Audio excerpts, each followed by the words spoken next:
안녕하세요. 오늘도 사연 살롱을 찾아주셔서 감사합니다. 저는 얼마 전 45살이 된 전업주부예요.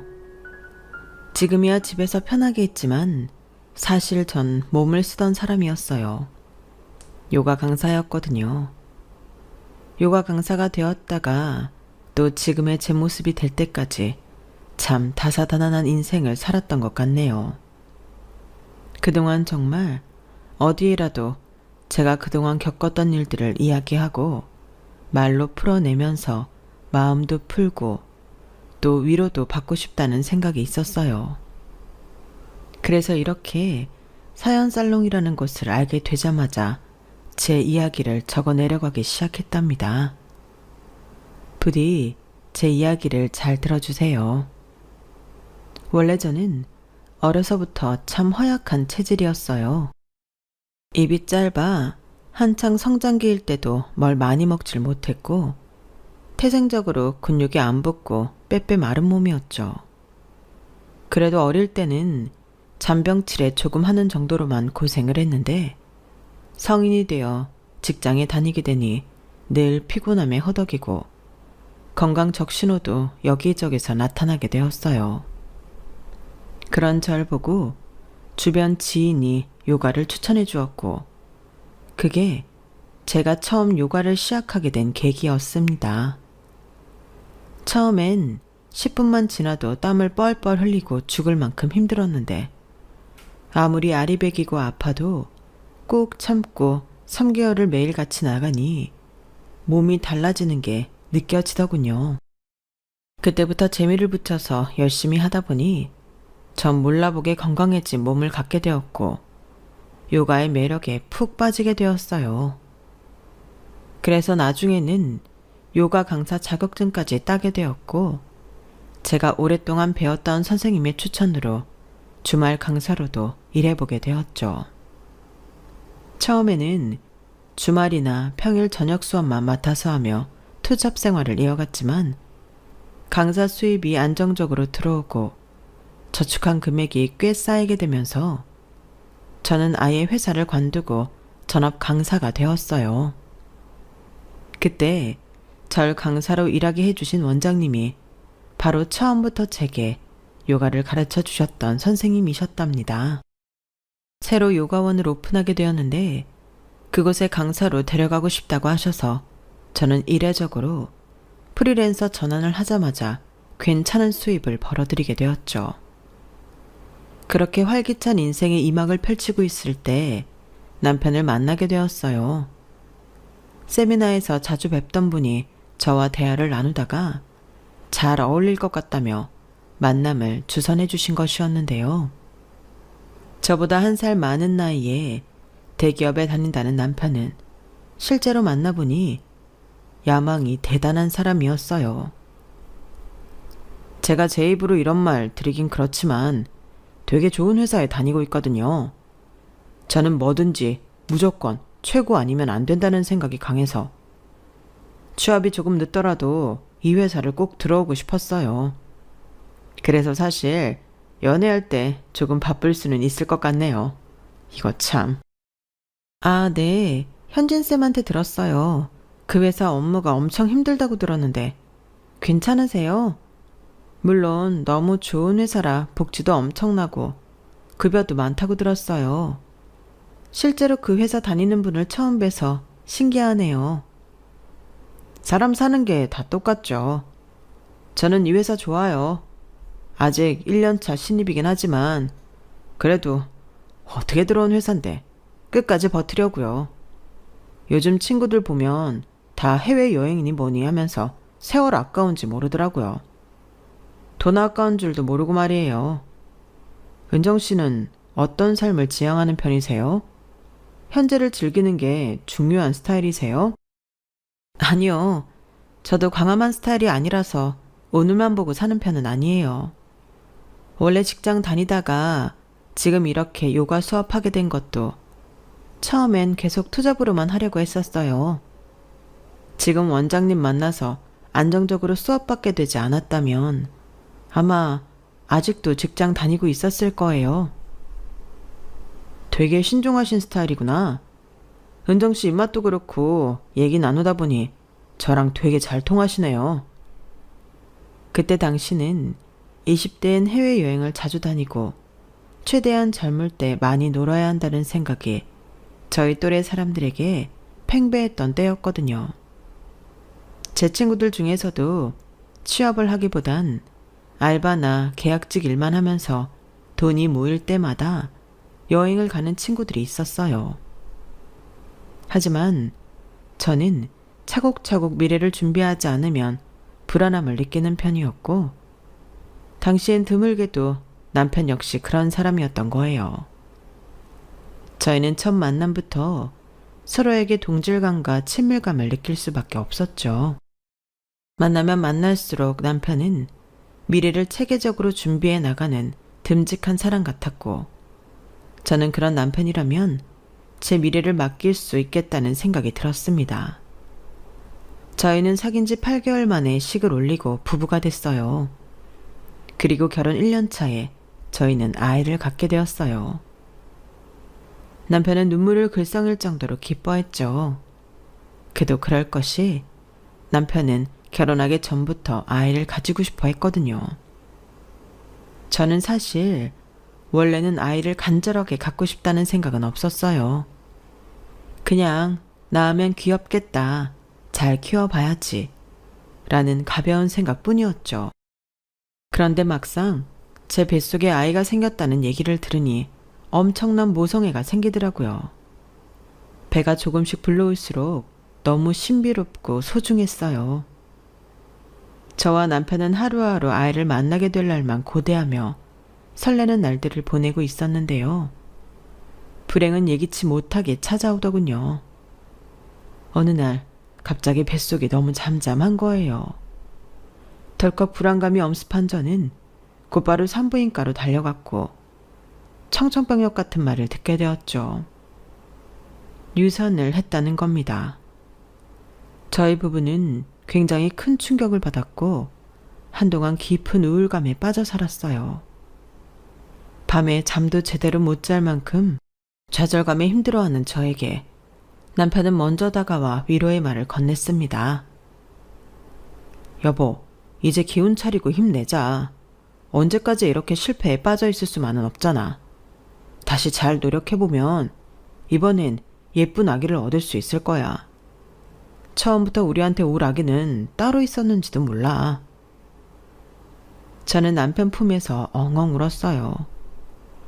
그제야 저는 제 자신이 그전에는 그렇게 목 놓아 울지는 못하고 있었다는 걸 깨달았죠. 남편 역시 눈물을 흘렸고 그날 이후로 저희 부부는 다시 아기를 가지려 노력했어요. 하지만 그 다음도 또 그 다음도 저희는 계속해서 유산이라는 큰 슬픔을 겪게 되었답니다. 한 번 겪어도 힘들다는 유산을 3번이나 연속으로 겪게 되니 저는 말 그대로 몸도 마음도 만신창이가 되어 정신을 차릴 수가 없었어요. 여자로서의 자존감이 아니라 그냥 저라는 사람 자체에 대해서 자존감이 떨어지게 될 정도로요. 그런데 3번째 유산을 했을 때 제가 가장 크게 의지하던 사람이 갑자기 돌변해버리더군요. 바로 제 남편 말이에요. 남편은 더 이상 절 위로하고 안아주지 않았어요. 대신 절 원망하며 원색적인 비난을 퍼붓기 시작했죠. 아니, 2번이나 그런 실수를 했으면 이번에는 좀 각별히 주의를 했어야 하는 거 아니야? 실수라니, 병원에서 우리가 잘못한 부분은 없다고 그랬잖아. 당신 말은 지금 내가 잘못해서 이런 일이 벌어졌다는 거야? 그럼 내가 잘못했어? 나야 뭘 하려고 해도 할 수가 없는 몸이잖아. 내가 2번이나 그렇게 좋게 넘어가 줬으면 이번엔 당신이 제대로 관리를 했어야지. 뭐라고? 넘어가줘? 내가 병원에서 하지 말란 거 한 적 있어? 병원에서 하라는 거 안 한 거 있냐고. 하라는 그대로 따랐는데 이런 일이 벌어진 게 내 탓이라는 거야? 결과가 그렇잖아, 결과가. 이번에야말로 여자가 제대로 해내야 하는 일인데 가뜩이나 몸 쓰는 일 하면서 애가 무사하길 바래? 2번씩이나 유산을 했으면 이번엔 일을 줄여서라도 모든 집중을 쏟았어야 하는 게 맞잖아. 남편의 말에 저는 너무 큰 상처를 받게 되었습니다. 더 이상 목이 메어서 아무런 말도 할 수가 없었죠. 그 뒤로 남편과 제 사이는 영원히 틀어지게 되었어요. 시간이 흘러 그때 일이 바래지고 일상을 되찾아도 예전과 같은 사이로 돌아갈 수는 없었죠. 하지만 저는 여전히 남편을 싫어하지는 않았어요. 남편이 조금 심한 말을 뱉긴 했지만 남편은 남편 나름대로 심한 스트레스를 받고 있었거든요. 바로 직장에서요. 하필이면 가정이 크게 흔들리던 시기에 남편이 잘 따르던 부장이 사내 정치에 밀려 좌천된 거예요. 그 부장님은 저 멀리 지방으로 내려갔다고 했어요. 무슨 일인지 저는 정확히 알지는 못하지만 상황이 심각한 것 같더군요.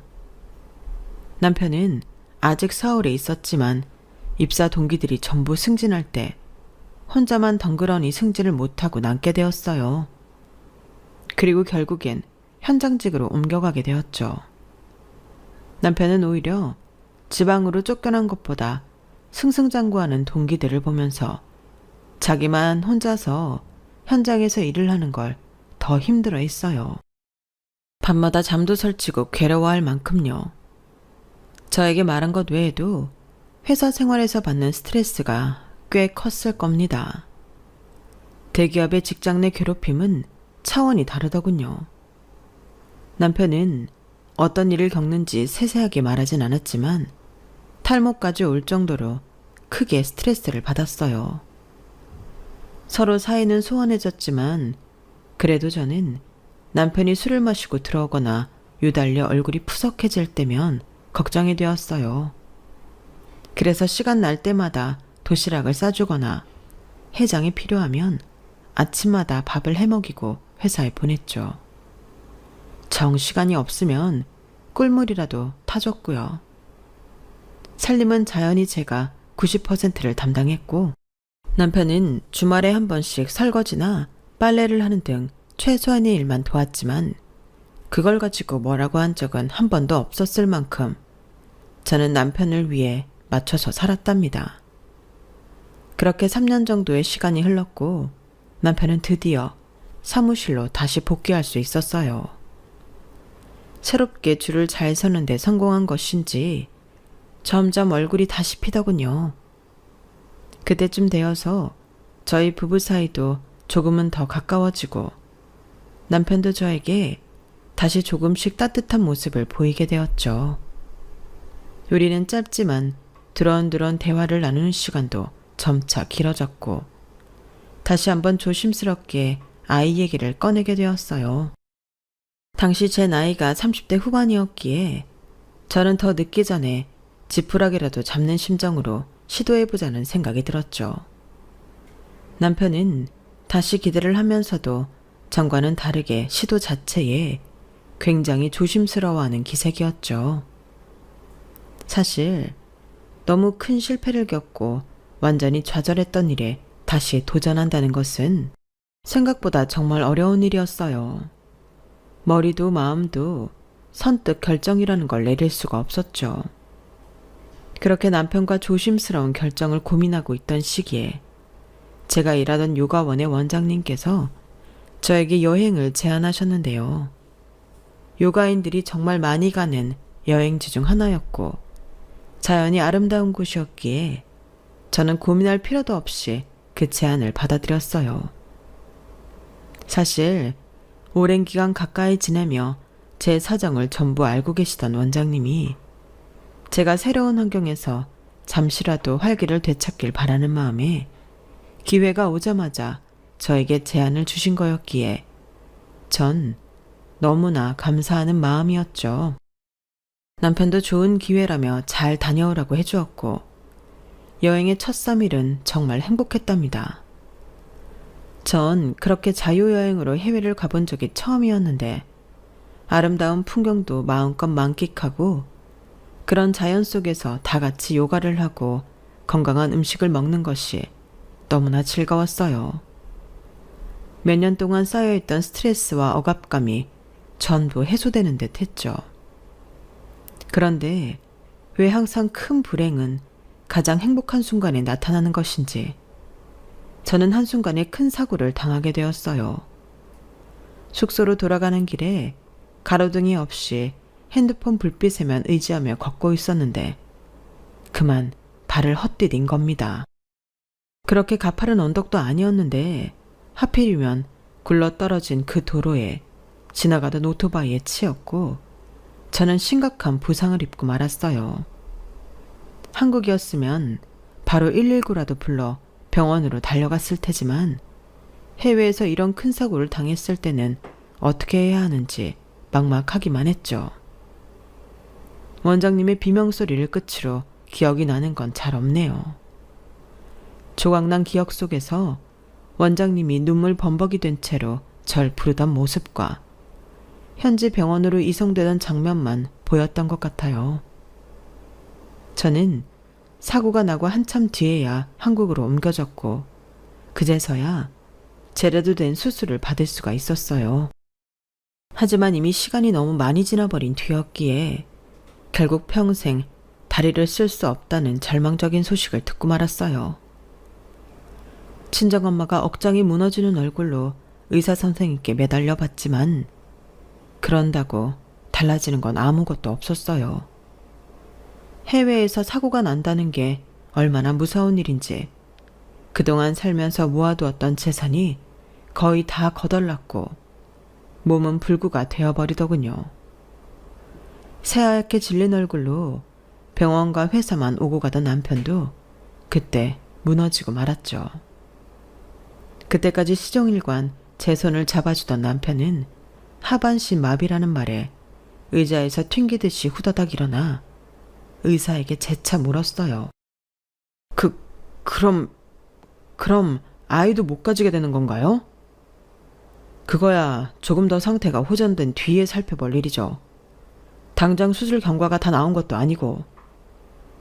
수술 경과가 좋으면 가능은 하다는 건가요? 하반신 마비인 환자분이더라도 임신이 가능한 경우들이 있어요. 하지만 지금 아내분은 그것보다는 회복이 우선입니다. 척추랑 골반이 망가지신 거기 때문에 지금으로선 저희가 어떻게 말씀드릴 수가 없네요. 그 말을 끝으로 나가려던 의사는 남편을 한 번 더 돌아보며 아이 문제가 급한 게 아니라 아내분 회복이 최우선이세요. 절대 무리하면 안 됩니다. 라는 말을 덧붙이고 나갔어요. 하지만 그 말은 남편에게 아무런 효과가 없었습니다. 그 순간을 기점으로 남편이 절 보는 눈빛이 완전히 달라졌거든요. 남편은 더 이상 제 손을 잡지도 절 안타까워하지도 않았죠. 제가 회복을 마치고 제 화를 끝내는 동안 남편은 먼저 말을 건네는 법이 없었고 제가 말을 걸어도 늘 단답형으로만 대답을 했어요. 긴 치료 끝에 병원에 올 때 남편은 그래도 미련을 버리지 못해 저를 데리고 산부인과를 갔지만 끝끝내 임신이 힘들 것이라는 답변을 듣게 되었어요. 사실 저도 굳이 이런 몸으로 아이를 낳고 싶은 마음은 없었는데요. 당시 저는 두 다리를 잃은 것만으로도 좌절감이 너무나 큰 상태였기 때문에 임신과 출산, 그리고 육아라는 큰 책임감이 필요한 일은 할 수 없을 거란 생각이 있었거든요. 실제로 의사들도 대부분 말리는 눈치였고요. 제 몸 하나 챙기기 어려운데 새 생명을 위한 희생까지 하는 건 불가능해 보였죠. 그래서 산부인과까지 다녀온 이후에 남편에게 더 이상 아이를 낳고 싶지 않다고 말했어요. 설령 낮은 확률로 아이를 가질 수 있다고 해도 시도조차 하고 싶지 않다고요. 남편은 한참 동안 절 말없이 쳐다보더니 이내 알겠다고 했죠. 그리고 그 이후로 남편은 더 이상 아이 얘기는 꺼내지 않았습니다. 모든 치료가 끝난 뒤 저는 휠체어를 타고 집에 돌아왔고 그때 이후로 진짜 지옥 같은 나날을 보내게 되었어요.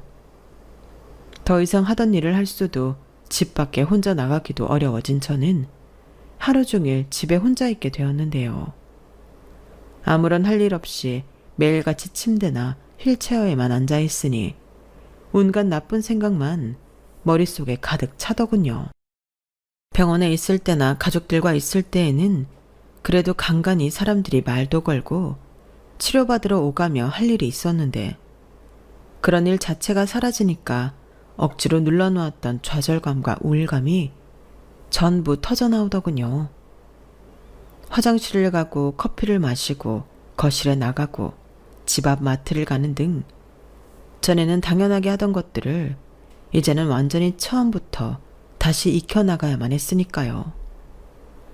달라진 신체로 산다는 게 이런 의미구나 라는 걸 저는 매 순간 피부로 깨달으며 많이 울고 또 많이 힘들었습니다.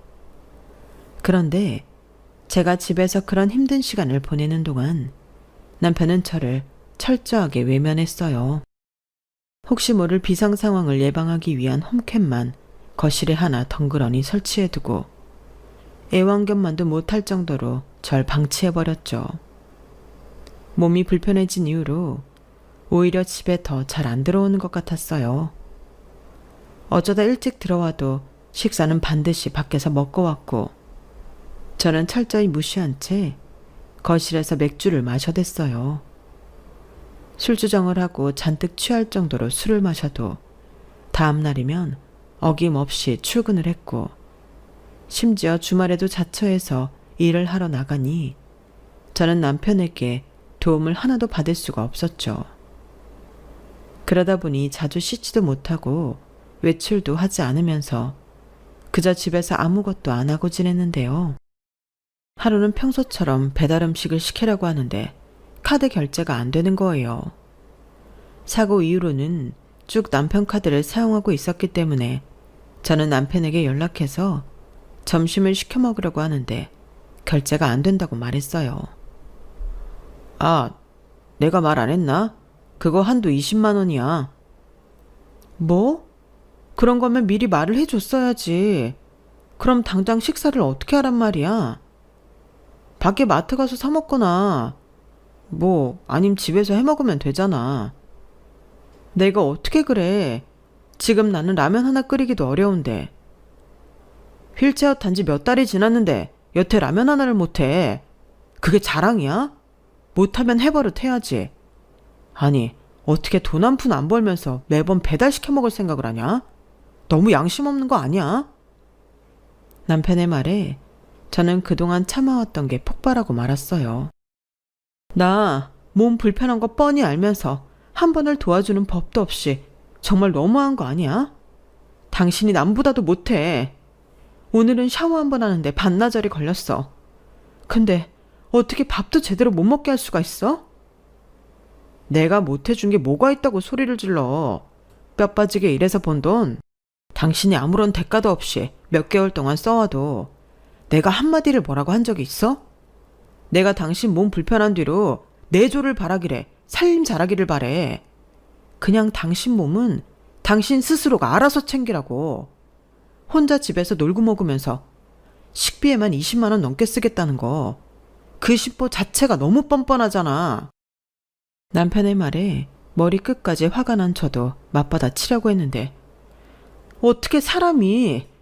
나 지금 회의 들어가 봐야 돼. 끊어. 남편은 제 말을 싹둑 자르더니 그대로 전화를 끊어버리더군요. 그렇게 일방적으로 전화를 끊어버리니까 너무 어이가 없고 화가 폭발해버렸는데 또 남편이 외벌이로 일을 하는 건 맞으니 더 이상 연락을 할 수도 없었어요. 그런 제 처지가 너무 답답하고 슬퍼서 엉엉 울었죠. 남편은 그렇게 크게 싸워놓고 퇴근 후 집에 와서도 저한테 한마디도 하지 않았고 그저 평소처럼 지냈어요. 시간이 지나면서 저는 남편이 저를 전혀 신경 쓰지 않는 그런 모습들로 인해 우울증이 더 극심해졌답니다. 하루 종일 집에서 아무것도 안 하고 있으니 점점 꼴이 말이 아니게 되었어요. 조금 멀쩡한 노숙인 정도라고 보면 되려나요? 그러다 보니 명절이고 생일이고 뭐고 친정 가족들한테도 친구나 지인에게도 아무에게도 연락을 안 했죠. 왜 이렇게 힘들게 아등바등 살아야 하는지 모르겠다는 생각을 하루 종일 했어요. 그러다 보니 어느 날은 번뜩 이러다가 정말 제 자신이 위험한 행동을 할지도 모르겠다는 무서운 생각이 들더라고요. 그날은 갑자기 왜 그런 생각이 들었는지 모르겠네요. 어쨌든 저는 살아야겠다는 생각이 들자마자 본능적으로 남편에게서 벗어나야겠다고 생각했어요. 저는 몸부터 씻고 깨끗한 옷으로 갈아입기 시작했고 그 다음날 큰맘 먹고 외출을 해서 이혼 서류를 꾸며왔습니다. 그리고 저녁에 남편이 돌아오자마자 이혼 서류를 내던졌어요. 남편은 의아한 표정으로 종이를 집어들더니 그게 이혼 서류라는 걸 알아차리곤 하! 하고 기가 차다는 듯이 한숨 섞인 짜증을 냈죠. 이게 뭔데? 지금 뭐 하자는 건데? 보면 몰라? 뭐 하긴 뭐해? 이혼하자는 거지.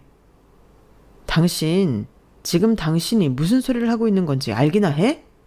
이혼? 이게 그동안 참아주니까 아주 기고만장.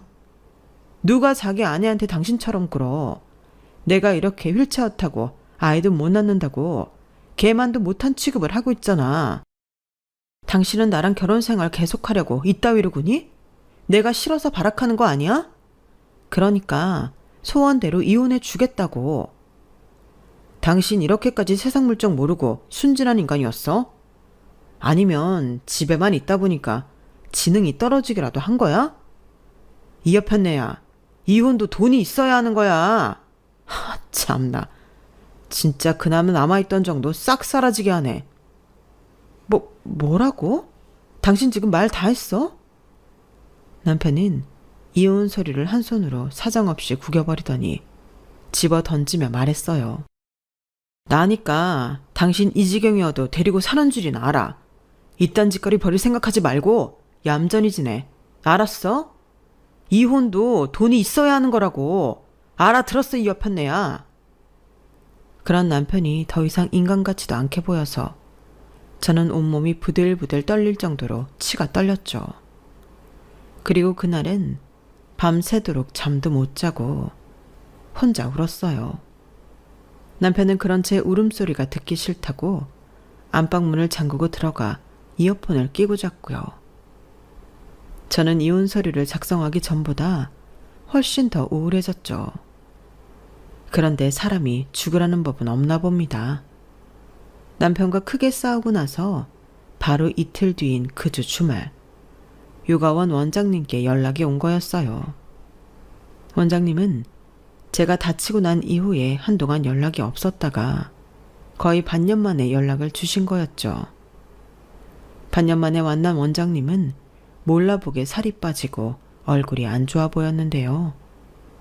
절 보자마자 그동안 저에게 너무 미안해서 제 얼굴을 볼 낯이 없었다며 얼굴을 붉히셨어요. 내가 괜히 여행을 가자고 해서 이런 일이 생긴 건 아닌가 하는 생각이 자꾸 들어서 내내 마음이 안 좋고 은정쌤 얼굴 보기가 너무 미안하더라고. 오랜만에 봤는데 얼굴도 많이 상한 것 같아서. 아니에요, 원장님. 저 절대 그렇게 생각 안 해요. 오히려 그때 저 생각해 주셔서 데려가신 건데 제가 감사했죠. 저는 원장님께 늘 감사한 마음뿐이었는걸요. 원장님도 너무 그렇게 생각하지 마세요. 그렇게 생각해줬다니 내가 다 고맙네. 은정쌤이 이렇게 심성이 고운 사람이라 이런 좋은 일이 생겼나 봐. 네? 그게 무슨... 예전에 우리가 같이 제작했던 요가 비디오 생각나? 아, 네네, 기억나네요. 그런데 갑자기 그건 왜요? 그게 해외에서 난리가 났어. 유튜브에 올린 영상 조회수 대박 터지고 유료 결제도 엄청나게 많이 들어와. 예? 정말요? 잘 됐네요. 내가 이제라도 쌤 볼 면목이 생겨서 얼마나 기뻤는지 몰라. 이거 봐봐. 원장님의 손을 맞잡고 기뻐하면서도 저는 그게 대박이 나봤자 월급 정도 벌 줄 알았어요. 하지만 원장님이 눈물을 글썽이며 보여주시는 자료에 입이 떡하니 벌어졌어요. 대충만 봐도 원래 벌던 월급과는 비교도 안 될 정도의 금액을 벌게 되었더라고요. 어안이 벙벙해질 만큼의 숫자들이 가득 적혀 있는 자료들을 보고 저도 모르게 와락 눈물이 터져 나왔어요. 원장님과 저는 그렇게 서로 울다가 웃다가 하면서 기뻐했죠. 원장님과 헤어진 지 얼마 뒤부터 투자금이 들어오기 시작하는데 첫 입금은 무려 17억이라는 거금이 들어오더군요. 보고도 믿기지가 않아서 10,000원, 5,000원씩 이것저것 결제해보며 몇 번이나 통장 잔고를 확인했답니다. 이게 꿈이 아닌 실제 상황이라는 게 그제야 체감이 되었고 전 거실에 있던 홈캠을 녹화본을 싹 다 뒤져본 뒤 그 길로 다시 외출을 했어요. 이번에야말로 이혼 서류를 제대로 꾸며 남편의 회사에 도착했고 하루 종일 부지런히 움직였음에도 벌써 5시가 다 되어 가더군요. 저는 아무나 붙잡고 강태용 과장을 불러달라고 무작정 부탁을 했어요. 몇 번의 시도 끝에 누군가 그 사람을 불러줬고 잠시 후 강태용 과장이 어리둥절한 표정으로 로비에 내려오는 게 보였죠. 저는 휠체어를 끌고 다가갔습니다. 저 부른 사람이 그쪽이에요? 근데 누구세요? 안녕하세요. 강태용 과장님이세요. 저는 조대리 아내예요. 조재호 대리요. 아, 근데 왜 저를... 이거 받으세요. 이게 뭔데요? 공개되면 저희 남편 인생 망가지는 영상이에요. 강태영 과장은 묘한 표정으로 제가 내민 USB를 건네받았어요. 그리고 이해가 안 된다는 말투로 제게 물었죠. 근데 이걸 왜 저한테 주세요? 전 조대리랑 별로 안 친한데. 알아요. 둘이 사이 안 좋으시잖아요. 그 안에는 강 과장 욕하는 내용도 엄청 많이 들어있어요. 저는 제 남편이랑 이번 달 내로 이혼할 건데 남편 인생이 아주 진흙탕 속에 처박혔으면 좋겠거든요. 강태영 과장은 한참 동안이나 굳어진 돌상처럼 말없이 제가 건넨 USB만 쳐다봤어요. 그러더니 생각이 다 정리된 건지 저에게 대가로 뭘 바라는 거냐고 물어보더군요. 그 영상으로 뭘 하시든 최대한 크게 하셨으면 해요. 그게 다예요. 제 말을 들은 강태영 과장은 알겠다며 회사 안으로 다시 들어갔고 약 30분쯤 뒤 6시가 되자 퇴근하는 사람들이 물밀듯이 빠져나오는 것이 보였어요. 저는 일부러 사람들이 나오는 곳 한복판에서 남편을 기다렸죠. 다른 분들의 통행을 방해한 건 죄송한 일이었지만 아직 휠체어에 완전히 익숙한 게 아니었기에 그렇게 주목을 받지 않으면 남편을 찾을 수 없었을 거예요. 아니나 다를까 사람들은 퇴근하면서 전부 저를 한 번씩 쳐다보고 갔고 남편 역시 마찬가지였습니다. 멀리서 절 발견한 남편은 후다닥 저를 입구 옆쪽으로 끌고 갔어요.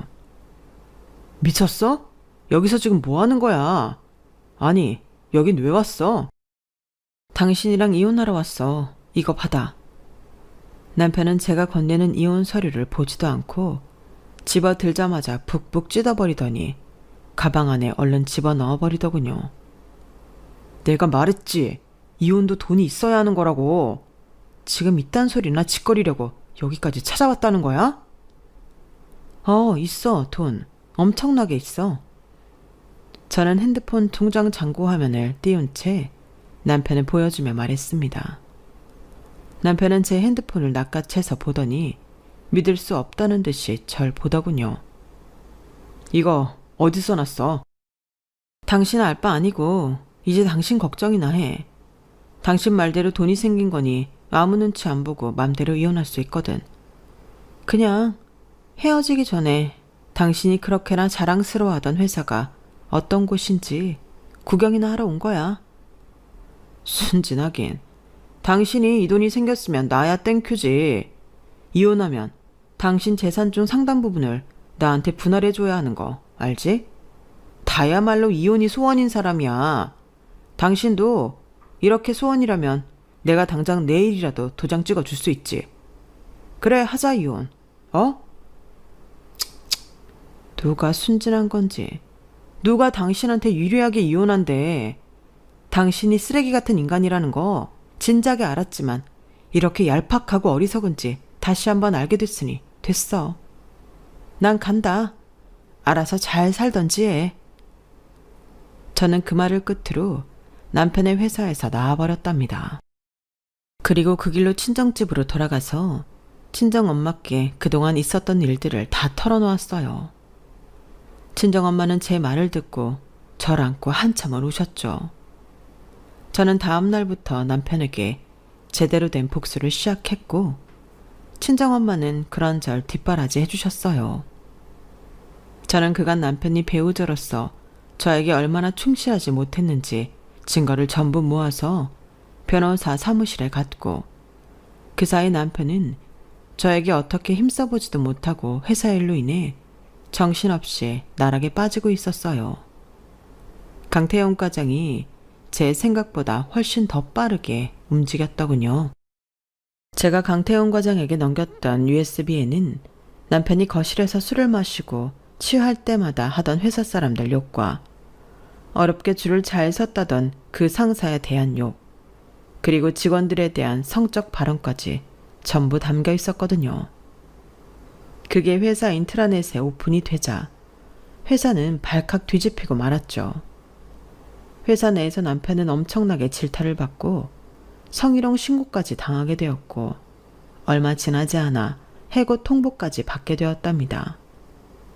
그 와중에 이혼 소송까지 진행하게 되니 남편은 겨우 변호사를 구하긴 했지만 제 주장에 마땅히 반박할 증거도 제대로 못 찾았고 그저 저희 측 변호사에게 휘둘리기만 했죠. 결국 남편은 만신창이가 된 채로 저희 친정집에 찾아왔어요. 하지만 이미 저와 저희 엄마는 친정집도 내놓고 호텔에서 지내고 있었기 때문에 남편은 저희 모녀도 만날 수가 없었죠. 나중에 부동산 사장님께 남편이 빈집 초인종을 누르며 엉엉 울고 빌고 화를 내고 있었다는 말을 전해 들었을 때 얼마나 속이 통쾌하고 시원했는지 모릅니다. 저를 만날 수 없다는 사실에 또 화가 난 건지 남편은 며칠 뒤 저에게 명예훼손으로 고소장을 보내오더군요. 변호사를 통해서 그 사실을 알았는데 전 그때 남편이 한 말 중 적어도 하나는 정말 맞는 말이라는 생각이 들었어요. 이혼도 돈이 있어야 한다는 말이에요. 저는 콧방귀를 끼며 그깟 손해배상 해주면 그만이니 후회하지 않는다고 얘기했고 변호사는 제 말을 듣더니 알아서 처리해주겠다고 하더군요. 그래서 저는 그동안 친정엄마와 저희가 살기 편한 고급 아파트를 보러 다니며 평화로운 시간을 보냈답니다. 다행히 집을 내놓은 지 오래되지 않아 저희는 집이 팔렸다는 연락을 받고 부동산으로 계약서를 쓰러 갔어요. 기분 좋게 거래를 하고 나오는데 마침 남편이 저희 모녀를 기다리고 있더군요. 남편은 저를 보자마자 잠깐 얘기 좀 하자며 저를 붙잡았어요. 잠깐만. 나랑 얘기 좀 해. 진짜 잠깐이면 돼.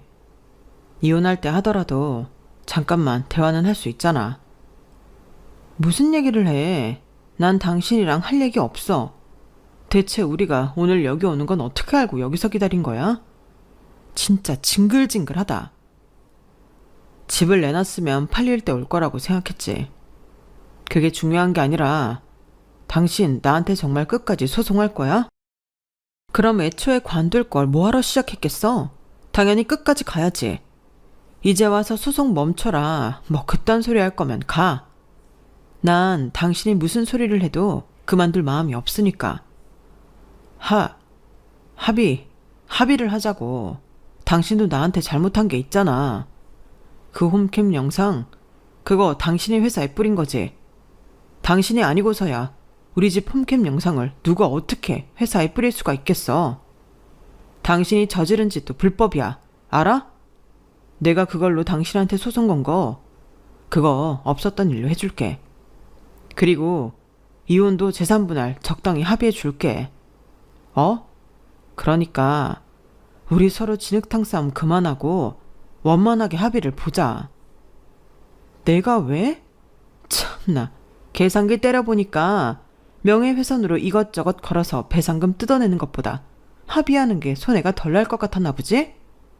나는 상관없어. 당신이 그랬지? 이혼도 돈이 있어야 하는 거라고. 당신 말대로 나는 이제 돈도 많고 이 소송 끝까지 가도 전혀 생활에 지장이 없는데 내가 왜 합의를 해야 돼? 각자 잘못한 죄값 서로 치르고 끝내면 될 일을.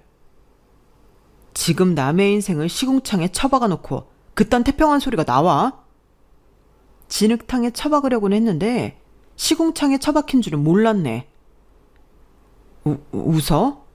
내가 당신 몸에 손댄 적이 한 번도 없는데 폭행이니 뭐니? 그거 다 무고죄야, 무고죄. 당신이 저지른 일들 때문에 지금 내 이름에 빨간 줄이 몇 개가 그어지게 생겼는지 아냐고. 헐씨고, 이게 아직도 정신 못 차렸네. 무고죄? 당신이 나한테 한 짓 그게 다 폭력이야. 법이 그런 걸 왜 나한테 따져. 그리고 누가 부하 직원들 상대로 그딴 더러운 생각을 하고 살으래? 그걸 주체 못하고 술만 처먹으면 입 밖으로 주저리 뱉은 건 당신이야. 지 인생 지가 신나게 꼬아놓고 왜 나한테 화풀인지 모르겠다. 아직도 정신 못 차린 인간이랑 더 할 말 없어. 이만 간다. 저는 그 말을 끝으로 엄마 차로 향해 휠체어를 돌렸고 남편은 잠깐! 내 말 안 끝났어! 하며 제 휠체어를 붙잡았어요. 그 순간 차에서 저희를, 정확히는 남편을 노려보고 있던 엄마가 후다닥 나오셔서 남편의 손등과 등짝을 가방으로 사정없이 두드려 팼습니다. 할 말 끝났대잖아, 내 딸이. 이 썩어 문드러질 놈아. 네가 어디 감히 내 딸한테 또 함부로 굴려고 해? 어디 내 딸 휠체어에 손을 대냐고, 이 금수 같은 놈아. 남편은 비명을 지르며 균형을 잃고 땅바닥에 엎어졌고 엄마는 남편이 넘어져도 등이며 뒤통수를 향해 쉬지 않고 가방을 휘두르시다가 마지막엔 남편에게 침까지 뱉으며 으름장을 놓으셨어요. 어디 한 번만 더 내 딸 함부로 해봐. 아주 그냥 그놈의 손모가지며 주둥아리며 평생 다시 못 쓰게 해줄 테니까. 알았어? 엄마는 씩씩거리시며 절 차에 태우시고는 호텔로 돌아오셨어요. 엄마의 갑작스런 행동에 저도 순간 얼이 빠진 채로 엄마를 말릴 생각도 못한 채 굳어 있었는데 그간 엄마가 제 얘기를 들으신 후로 얼마나 속으로 천불을 삭히고 있으셨는지 짐작을 할 수 있었네요. 저랑 연락도 잘 안 되고 있던 반년 동안 제가 몸도 마음도 형편없이 망가져가고 있었다는 걸 뒤늦게 알고서 얼마나 남편에게 분노하셨겠어요. 저도 그런 엄마를 보고 그 기간 동안 엄마한테 연락을 안 드린 게 후회가 되고 죄송스러운 마음이 들었어요. 그리고 그렇게라도 엄마가 속을 풀게 되셔서 오히려 다행이라고 생각이 들었네요. 남편은 결국 나이 40이 훌쩍 넘어서 직장도 잃고 그동안 모았던 재산도 거덜난 채 길바닥에 나앉게 되었답니다. 모든 일들이 다 마무리가 된 뒤 남편은 일용직을 전전하며 생계를 유지한다는 소식을 들었을 때 저도 조금은 마음이 씁쓸하긴 했네요. 하지만 진작 남편이 기본적인 인성만 갖추고 살았더라면 겪지 않았을 일이기도 하니 별로 불쌍한 마음은 없었어요. 다만 어쩌다 젊고 촌기 있던 양반이 저렇게 못나게 타락했을까 싶은 생각만 든 것뿐이죠. 엄마랑 저는 휠체어로 이동하는 것도 편하고 병원도 가까운 고급 아파트에 들어와 둘이 살고 있어요. 제가 원장님과 제작했던 요가 비디오는 점점 더 잘 되어 분기별로 억대의 금액이 들어오고 있고 저희는 추가로 다른 헬스 사업을 진행하려고 힘쓰고 있답니다.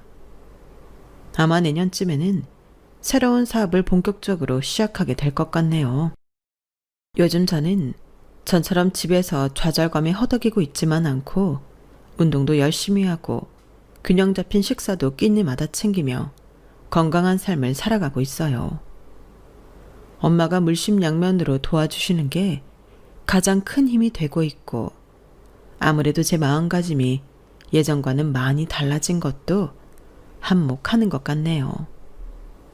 지난 세월을 돌아보니 제 인생은 항상 오르락 내리락 굴곡이 많았던 것 같은데요. 그래도 지나고 나서 생각해보니 이런 인생이라도 살아있길 참 다행이라는 생각이 드네요. 한참 정신적으로 안 좋았을 때 홧김에 위험한 행동을 하지 않아서 얼마나 다행인지 몰라요. 그리고 그렇게 굴곡이 많았던 인생 가운데에 저희 남편처럼 반인륜적인 악행을 저지르지 않았다는 것도 참 다행이라는 생각이 드네요. 겪어보니 자신이 저지른 악행은 결국 다 자신에게 돌아오게 되는 것 같습니다. 저는 앞으로도 지난 일을 교훈 삼아서 선하게 살아가려고 노력할 거예요.